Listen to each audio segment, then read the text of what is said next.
and welcome to another episode of PodcastDX, the show that brings you interviews with people just like you whose lives were forever changed by a medical diagnosis. I'm Lita. Jean Marie is not with us today. And I am Ron, and I am with us today. Yes, you are. Collectively, we're the hosts of PodcastDX. On today's show, we're going to be speaking with Nicholas Palczer, host of the new podcast, Bottom Line Nursing. Welcome to the show, Nick. Thank you, Lita, and thanks, Ron. I appreciate you guys letting me come by today. It's a pleasure and an honor. Great. It's good to have you. Let me just say that Nick was born and raised in Florida. He has his bachelor's degree in nursing, an associate's in nursing, and also an associate in fire science. Nick is currently an active duty Air Force nurse, which he has been for the last 9 years, and was an enlisted firefighter EMT before he got commissioned. He has been stationed at overseas as well as stateside assignments. Nick is a paramedic candidate and a BLS/ALS instructor. It's a very impressive resume, Nick. And before we start, let me just say thank you so much for your service to our country. Oh, thank you, Lita. Thank you and your daughter for both of your services as well. It's definitely a pleasure to serve, as I would say. I just appreciate you guys letting me come on. And my resume is really not that impressive, but thank you. It is for us. Yes, it is. and we stand behind nurses 1,000%. On Facebook, actually, this week I put a meme up of all the I saw that. The IV machines and everything set up and everything, and it says, if you don't think a nurse is worth something, no doctor in the world can set up all this equipment. Yeah. And that's very true. You guys rock it. Lita, I actually think I hearted that meme. Thank you.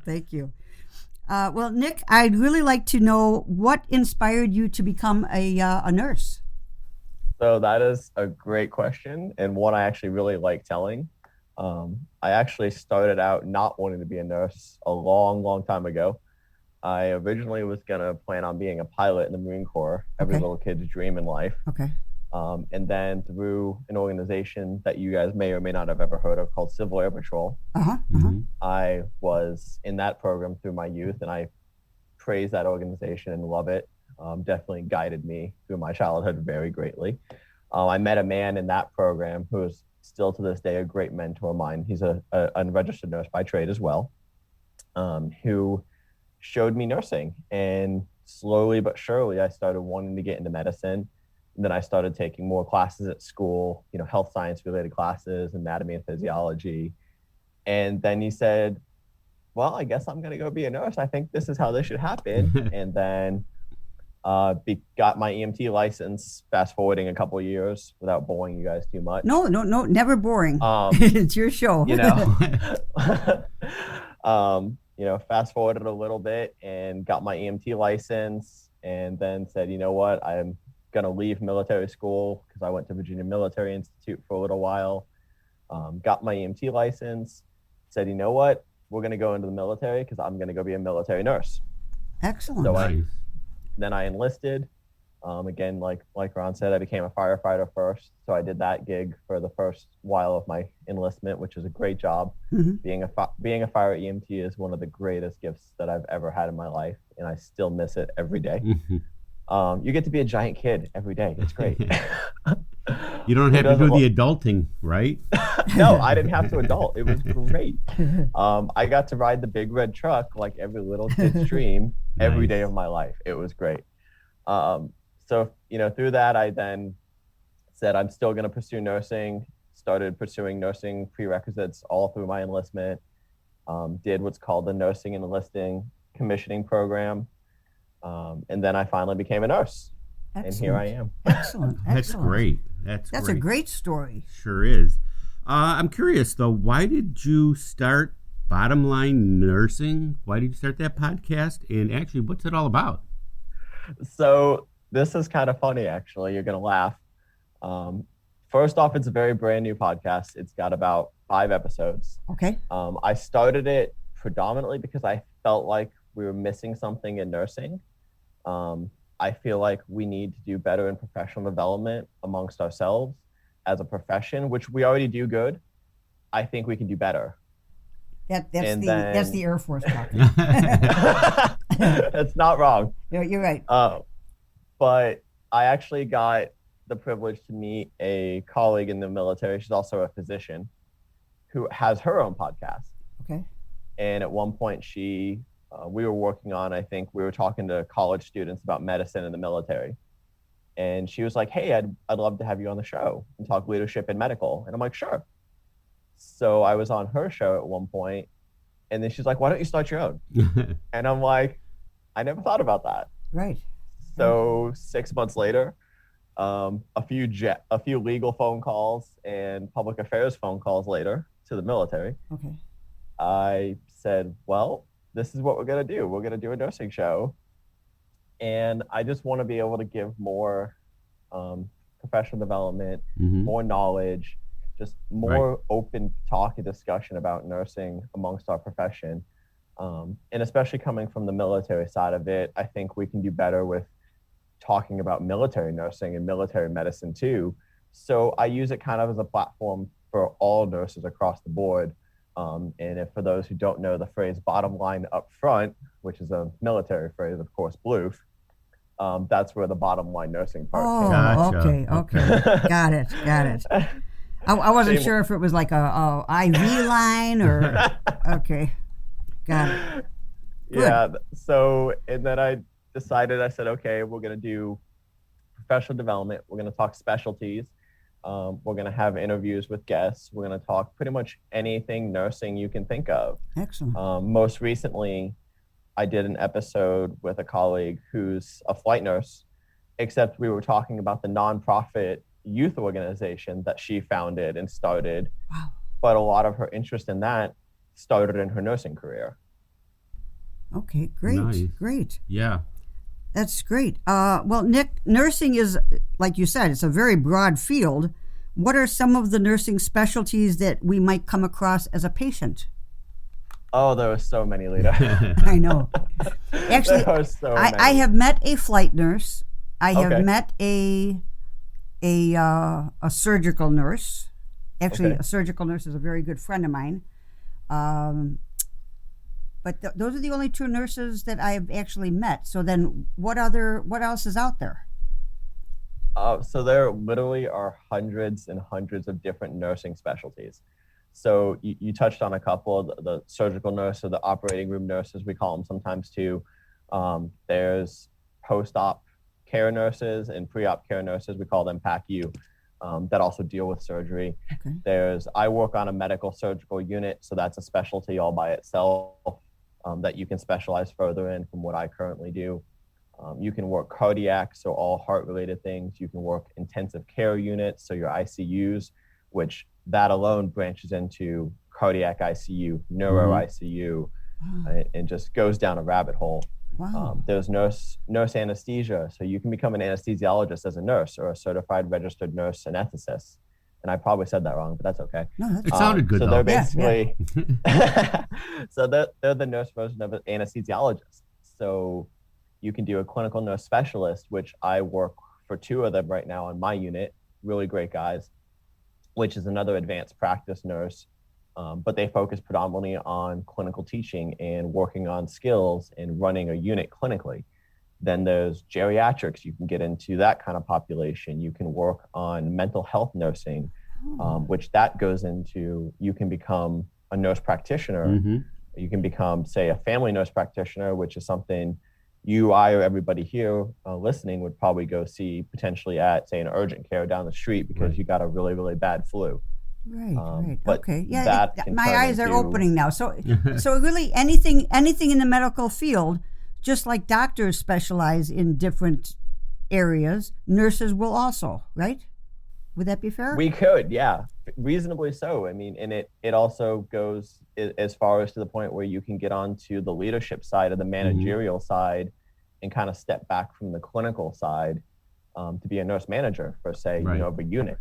So, I mean, we could literally sit and talk for hours on how many specialties we can get into. Of course, shameless plug, my personal favorite that I'm trying to go back into is emergency nursing. So. Okay. It's not shameless. No, not at all. So now we certainly need them all. Yeah, my next question is going to sound kind of, I guess, trivial after what you just said, but what are some of the different qualifications and levels of education and different licensing requirements needed to become a nurse? And I imagine, depending on what area you go into, it's going to be more specialized as well, right? Absolutely. So not trivial at all. A very valid question, because a lot of people don't realize what I think goes on with becoming a nurse just at the basic level. So you start out with your basic registered nurse. So that itself has 2 educational levels. You can be a registered nurse at the associate's level. So I initially got my associate's degree as a nurse and got my registered nurse. So associate degree is your base level for a registered nurse. Backtrack slightly, prior to that, there is your licensed practical nurse or your licensed vocational nurse, right, which is about half as long as a program for your registered nurse, but it's not a degree program. Okay. What is, I'm sorry to interrupt, what is, sure. I know what a licensed practical nurse is. What about LVN you mentioned? Yep. So some states call it LVN or vocational nurse versus practical nurse. Oh, okay. It's the same thing. It's just semantics between the two. Yeah. Gotcha. Thanks. No, of course. So going past, that phase and then becoming a registered nurse, then you move up into the baccalaureate level. So then I went on and got my bachelor degree in nursing. You can go forward even further again to the master's degree, of course, which that branches into about 20 billion different areas that you can specialize in. That would be the level where you'd start seeing your nurse practitioners at a baseline, which then that gets into the advanced practice nurse, your nurse practitioner, your clinical nurse specialist, your registered nurse anesthetist, things like that. So that's kind of like your baseline education. And of course, long and behold, if you want to be called a doctor, you can go get a doctorate in nurse practitioner and become doctor. Wow, I never knew that. Doctor nurse. So you absolutely I never can. knew that. I know a few DNP, doctor nurse practitioner. I know a few of them actually that are practicing. Right. Wow. So really, it's limitless. I mean, there's so much education and so much you can do with it. You're not limited. It really is. And, to get to that point, we all take what's called the NCLEX, the National Council Licensing Examination for the RN or the PN. It's a terrible test, just throwing that out there. I'm sure. So that's the licensing, credentialing, kind of how we get to become a nurse. And then I have a follow-up question, if I can interject. Sure, of course. I am aware that different hospitals specialize in different things around the country. Not every hospital will really handle transplants the same way as another hospital, or heart disease they really some hospitals will put a big focus on a certain thing. Or you have Mayo Clinic who will cover anything or Cleveland Clinic, anything in the world, right? What about schools for the nursing? Like if you wanted to be a specialized nurse, are you really limited as far as where you go to school to get those extra certifications in order to fit into those pieces that you want to go? That's a good one. And I actually have never looked at it from that perspective. So thank you for that. Because now you're making me think. That could be part of your next podcast. Yeah. It very well actually could be, because that's a great thought. As I sit and research master's programs for myself, I'm thinking about this now. So my thought to that, Lita, would be, it really depends on what you're looking to do. And here's why. A lot of programs for, like, say, your master's degree, we'll use that as, just since I'm searching for my master's right now. Right. We'll have, say, master's nurse education, and you focus on like education. So there's your specialty. Some programs will have your master's of science nursing, FNP, DNP to get your nurse practitioner. But then others will have that specialty as an acute care nurse practitioner. So you're focused on your urgent care, your emergency room, things like that. But not every school that I've seen in my research currently to find my programs have all those. Right. You'll see kind of like a baseline that I see. Education, some have most have NPs. and then probably I'd say some have a CNS program. Okay. So you'll always see a master's program at most, but you may not see some of those specialties like right. I'm just your wondering. emergency nurse Right. practitioner. I'm just wondering if the schools are localized near the hospitals that would need that. That would be a great question. Right. For instance, I would be very curious to find that in. Right. Like one of our very first podcast, and the reason we created this podcast to begin with was my cousin had to get a liver transplant, and Gene and I were actually in North Carolina near Duke going to a rehabilitation program at Duke for Gene after she started walking again. And while we were there, we learned that Duke does more transplants than anywhere in the country at that time. This was 4 years ago. And I'm curious if Duke, if the schools, what's the school at Duke? Is it also? I think it's Duke also? University Medical. Okay. If their school probably would have a bigger influence on transplant nursing because they do massive amounts of transplants at Duke. That's what kind of. That would be a great question. That's what kind of triggered my. So that's something that you're going to have to work on. I now have a research question because I'm going to go find that out. All right. Because I've never actually, Lita, to tell you the truth, looked at it from that perspective. And I've been near quite a few specialty hospitals in my career so far. So that's actually a really good one. All right. Well, another one comes to my mind would be, and one you're probably familiar with, is Walter Reed. Right. As far as trauma surgery is concerned, and traumatic injury. Sure. Or what's the one in San Antonio? There's San Antonio Medical, and then there's an Army base down there that does a lot of critical care. I'm off the topic. I'm off the topic. All right, go ahead. You must be talking about BAMC. Yeah. So yeah, I'll get it back. You've had a pretty varied background, a lot of experience. What has been your biggest challenge so far in your career, Nick? Oh man, keep hitting you with these, don't I? What is it with Bonnie giving me all these ones? So the biggest challenge thus far, and there has been many, and there still continues to be challenges every day. I would have to say the biggest thus far was probably, it's a toss-up. I'm on one hand, I would love to say it was going to nursing school while on active duty. Oh yeah, that would be hard. Which was a chore, for sure. What was your task that's when you were an EMT? Yep. Okay. Yep. I was still enlisted as a firefighter going to nursing school. That would be hard, yeah. So that was a chore. Yeah. Okay. And the other toss-up would probably have to be, I would say, being a supervisor, actually. Oh. Because I know I just probably shocked everybody because it's not medical. No, but that's okay. So you mean in the military? Or Yep. Okay. In the military. Okay. And I say that thinking about a couple specific situations that I've come across as a supervisor. Because you knew I was going to ask, right? Oh yeah, I'm sure. Yeah, I know. I'm sure this is going down towards trying to preemptively do this. Yeah.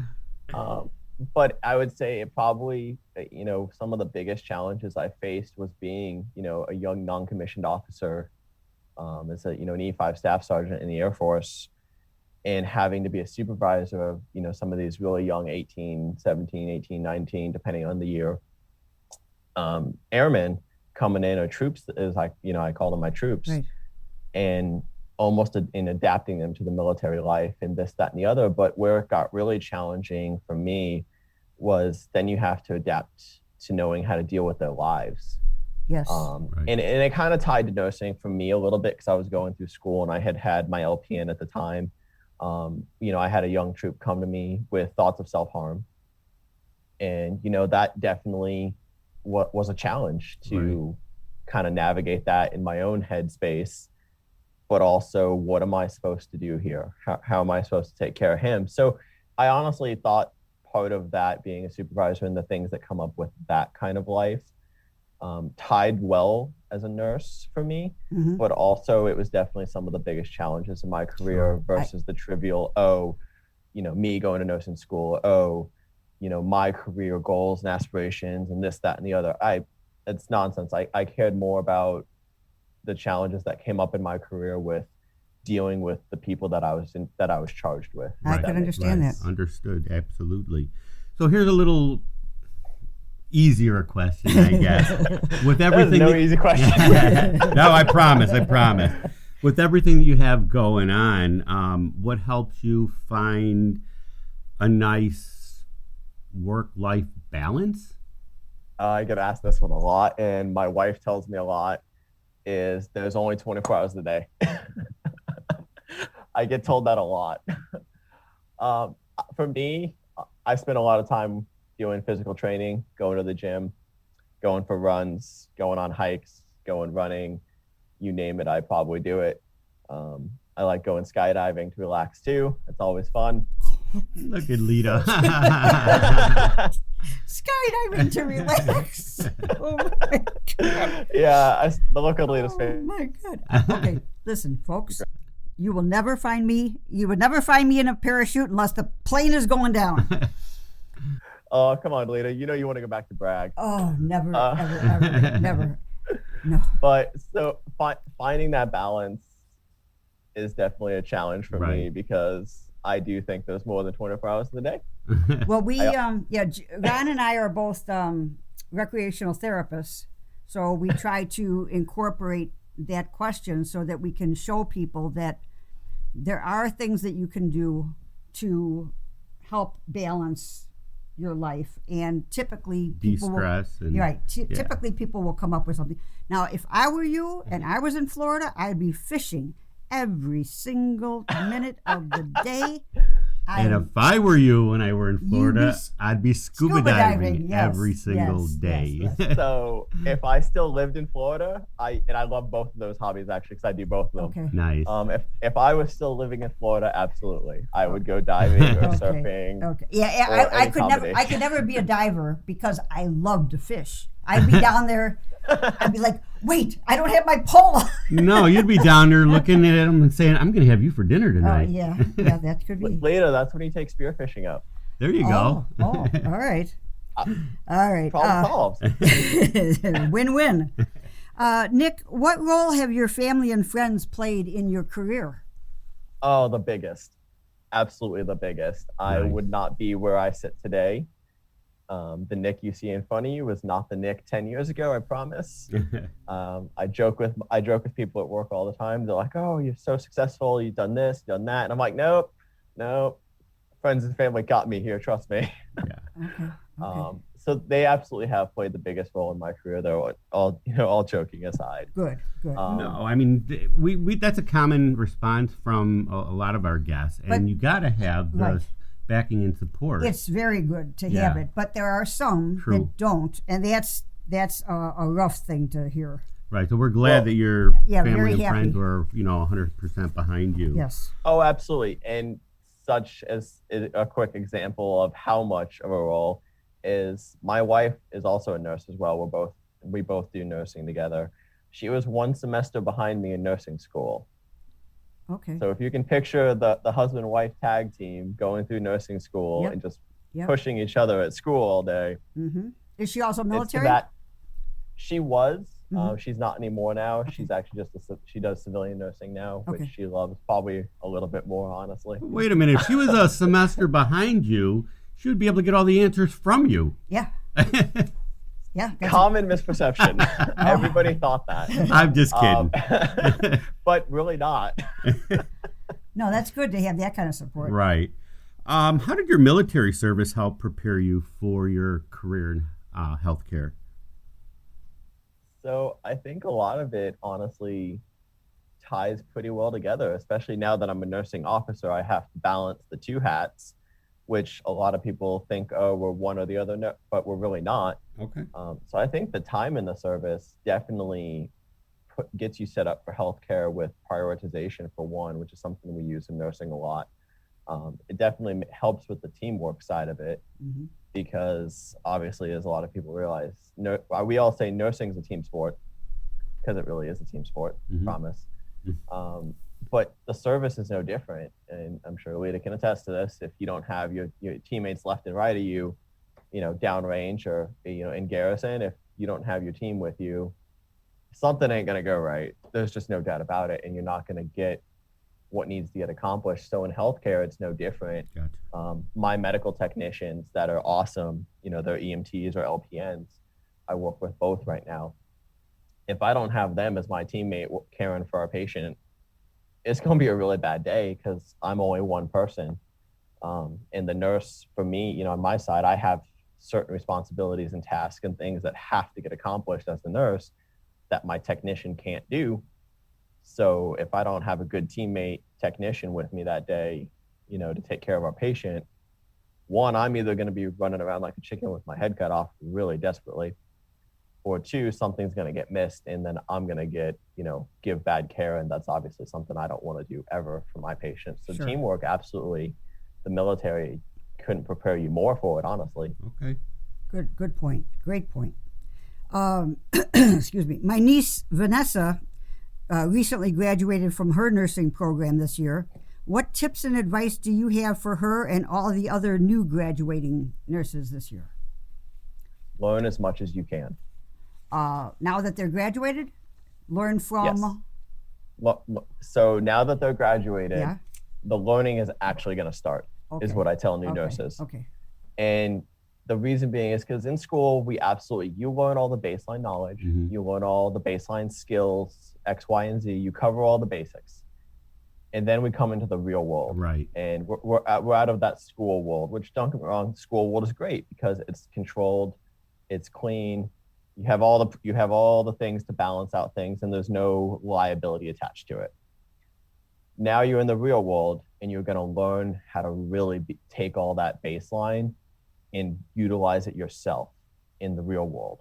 And that's the biggest thing I give to new grads, especially, and congratulations to your niece. Thanks. Lita. That's so awesome to hear, especially given the current state of affairs that nursing school was a challenge. Yeah, this is our first nurse in the family. I was very excited. That is so awesome. I would tell her. Yeah, I wanted to be a nurse when I first joined the military, but my recruiter said, no, you don't have enough college. You could be a mechanic. So I started out as a tank mechanic, but... Nothing wrong with that. I regress.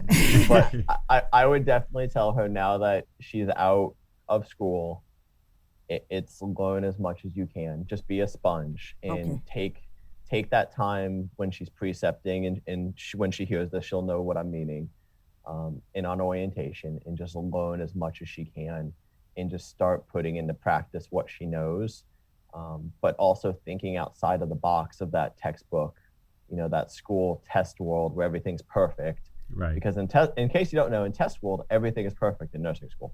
Mm-hmm. You've got everything in the world. But in the real world, that's always not the case. And a lot of new nurses get hesitant with this is not what my book said. Well, that's okay. Sure. But we're in the real world now, and we're going to learn how to adapt to that. Right.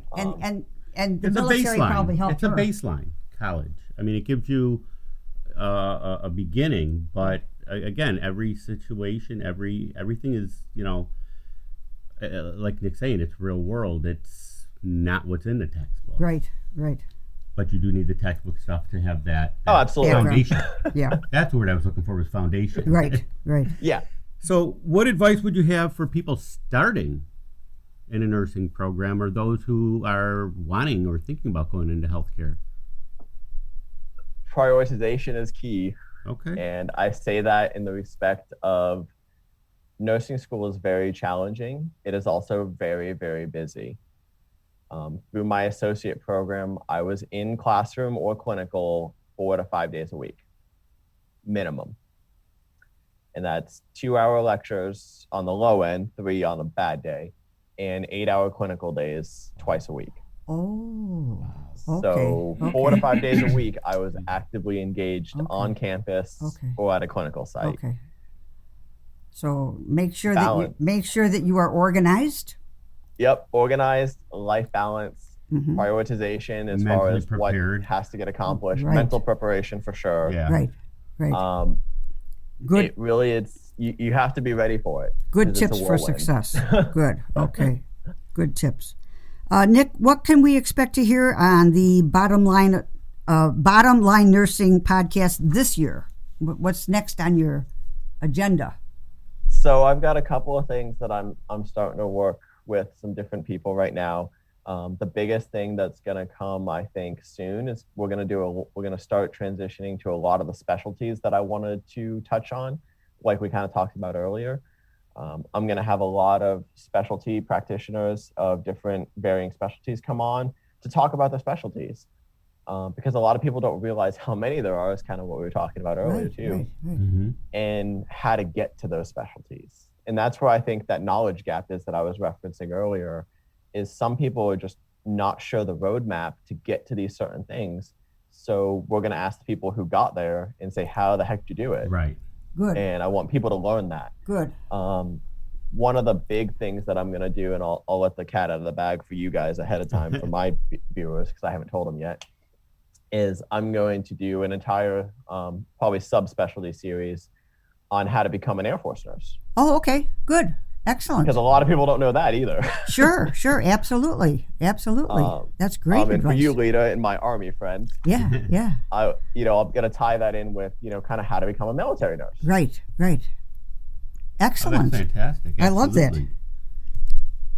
And what do you do? Oh, no, you already said. No. I early onset Alzheimer's. No worries. What do you keep in your personal first aid kit? Oh, man. So I'm going to preface this ahead of time to cover my butt by what I keep in mind is not what everybody needs.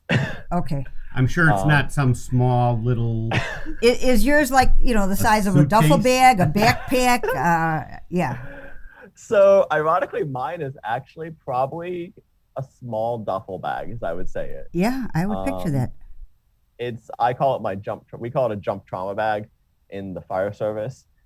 So mine entails a lot of advanced airway stuff.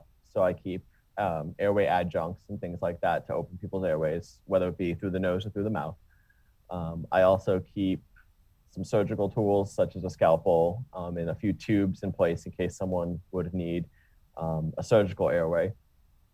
I keep some suture sets, but at the bare bone basics, I start with the basics. I keep some things to breathe for people. So I keep a valve mask in place for CPR. Mm-hmm. Fun fact, keep one in your car, folks. Yep. Just throwing that out there. I also keep some basic breathing supplies. So I keep the airway adjuncts and stuff, like we said. And I keep a small bag mask in there for helping people ventilate their breath if I need to. And then the biggest one is I keep a lot of bleeding control stuff. Okay. I keep different sizes of gauzes. I keep trauma dressings, some abdominal dressings. I also keep, and it's the go-to thing that you'll ever hear, is I keep a tourniquet in my truck. Okay. I have 2 tourniquets in my truck at all times, one attached to my bag and one just sitting in my truck for a random day, because bleeding is what kills everybody, folks. Right. In case you don't know. So really the biggest things for like people that I tell at home for like their personal bags, just start with the basics. Start with some stuff for bleeding. Okay. And even if it's just Band-Aids, start with Band-Aids, some gauze, just a couple dressings, some tape. For mom and dads with little kids, for cuts, Neosporin, it always works great. But I always recommend people to keep a tourniquet and a bag mask for breathing and things of that nature. But yeah, my personal one gets a little advanced for some people. I thought it would be fun. I'm trying to I love it. I'm trying to picture this in my mind, and I can kind of picture it. Well, as a mechanic, you open the toolbox and you got and I'm picturing yours is just as filled. So that's great. Thank you very much. And I know he's going to hate me when I follow up with this next question. Okay. But, go for it.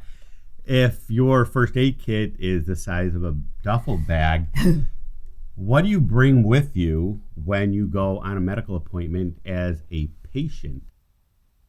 Not my medical bag. Leave that at home. Huh? So it's kind of nice for me. Obviously, being in the service, I go to the military medical centers for most of my appointments.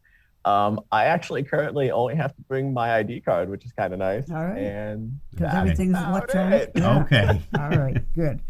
So joke's on you. All right. Good. What is the biggest misconception people have about nurses? Oh, there's so many. I think I say it extremely jokingly, but there's a lot of misconceptions about male nurses. Still? Yes. Oh, I didn't know that. Yeah, if it's the question, if it's one of the things I'm thinking of, Lita, then yes, that misnomer is still out there. Right, I've been asked that a couple times actually. I met my first male nurse when my daughter was born.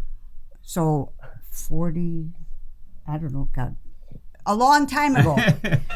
And I would have thought by now that would have been nothing.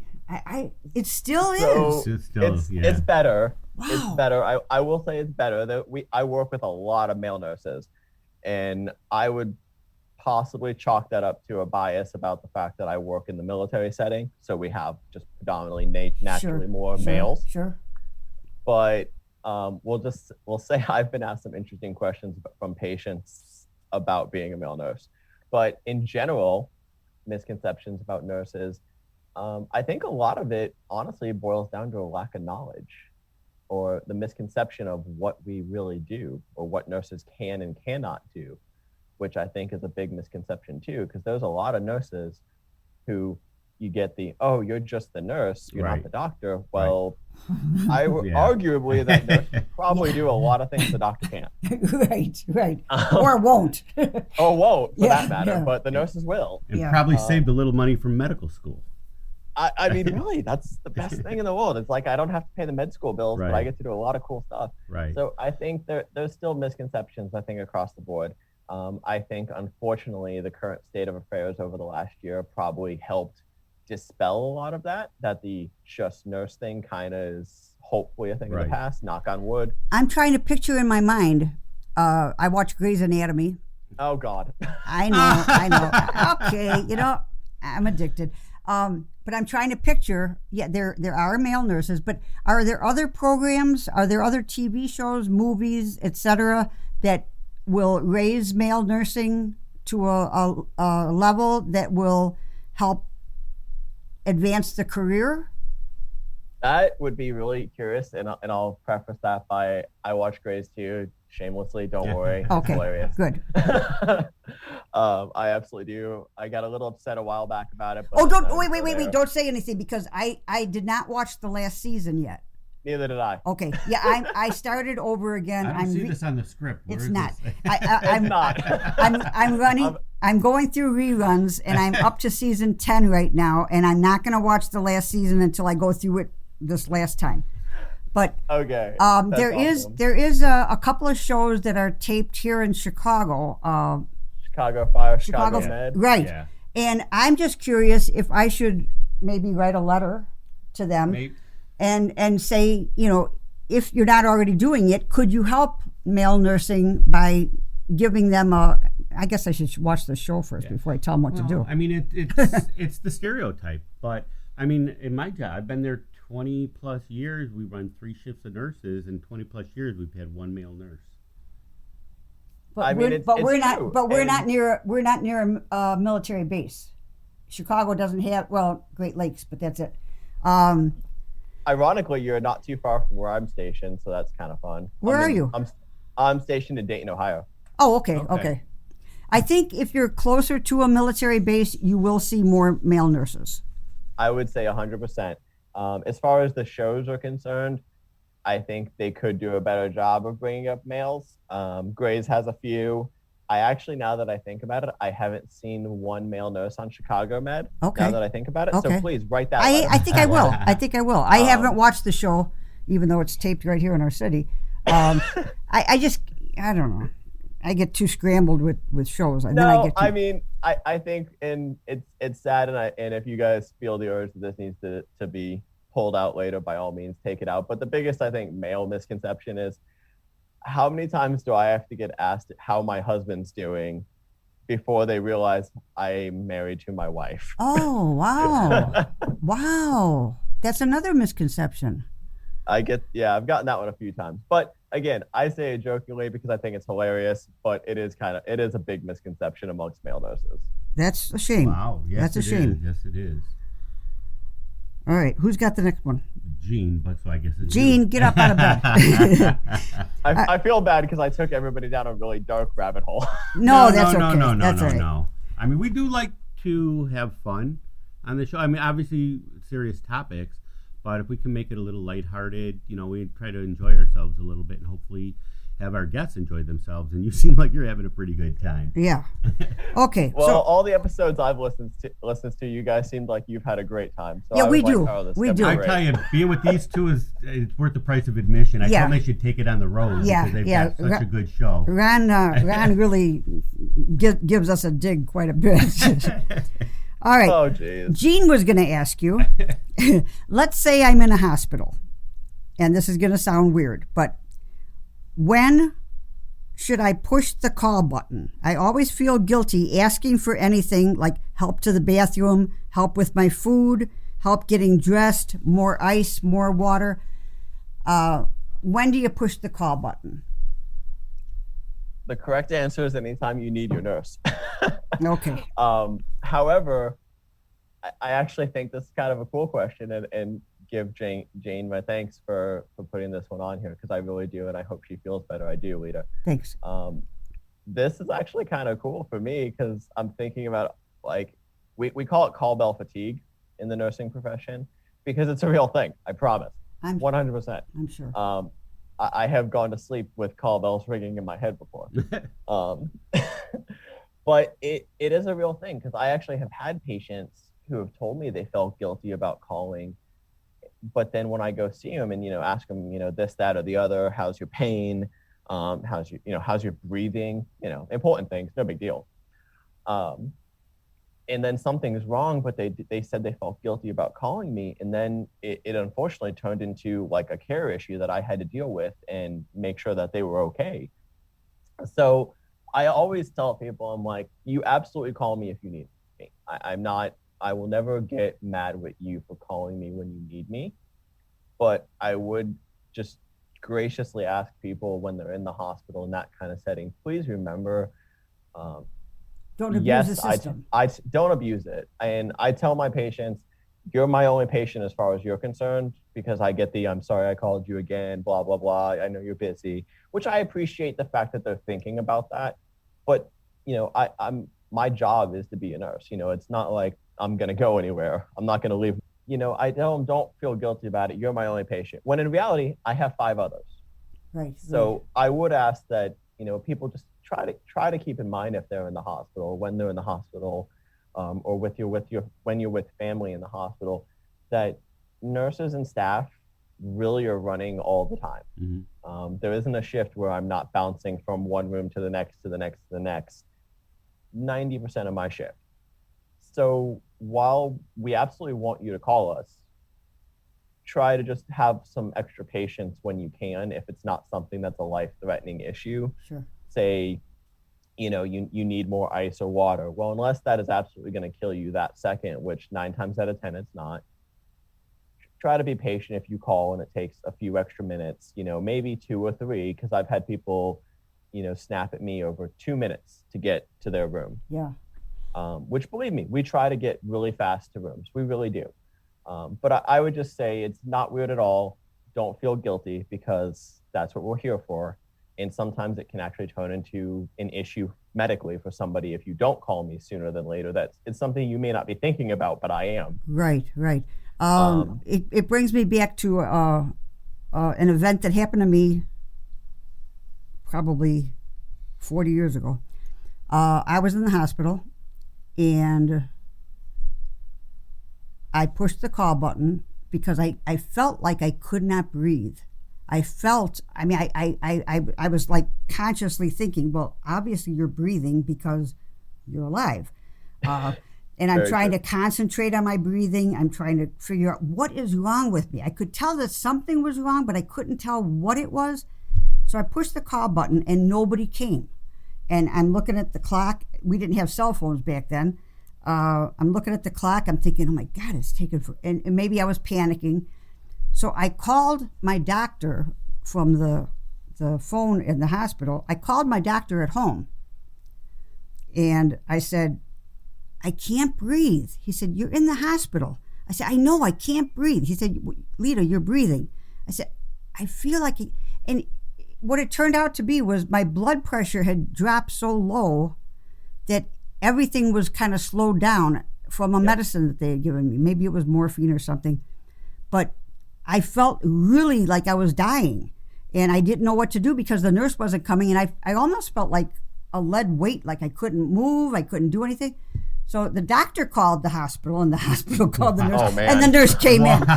So I'm sure that the nurse got reamed. But since that event, I have always been cautious and only call the nurse when I really, really need something. Don't call them because I'm thinking, well, I might have been calling he or she, this was way back, the nurse may be with somebody else that's even more critical than me. So what do you do? I mean, it's kind of like don't you think there should be like a 2-level call system, like a CNA call button and a nurse call button, or a volunteer call button just for ice or water, and another call, you know what I mean? But a lot of times, right. I mean, I don't mean to interrupt, but a lot of times when people are in the hospital, they want to be taken care of. So it's an emergency. So even if they have the different levels, I think, in just my opinion, but I think people are going to say, this is for me and it's emergency, so I'm going to the highest level. Yeah.